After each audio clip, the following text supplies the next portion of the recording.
All parties Hurriyat Conference Azad Jammu and Kashmir will organize an anti-India rally in the Muzaffarabad on June 26, Wednesday, to be observed as International Day in support of the victims of torture, to express solidarity with the victims of the Indian state terrorism in occupied Kashmir.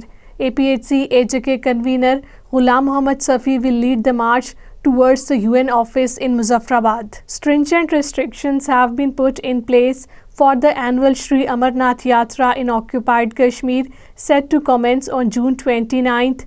The restrictions, citing security concerns, are impacting the local population, who fear the potential disruptions to their daily lives in occupied Kashmir. Political experts and analysts have drawn stark comparisons between India's policies in occupied Kashmir and Israel's treatment of the Palestinians.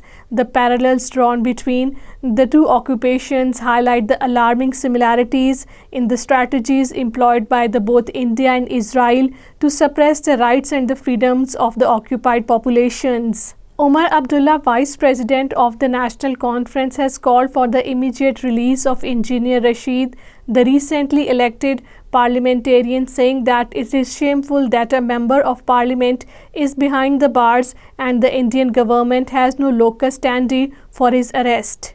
A mosque, several shops and houses were gutted in a massive fire that broke out in the downtown area of the Srinagar city. Massive fire broke out and in no time spread to the nearby residential houses and the commercial complexes.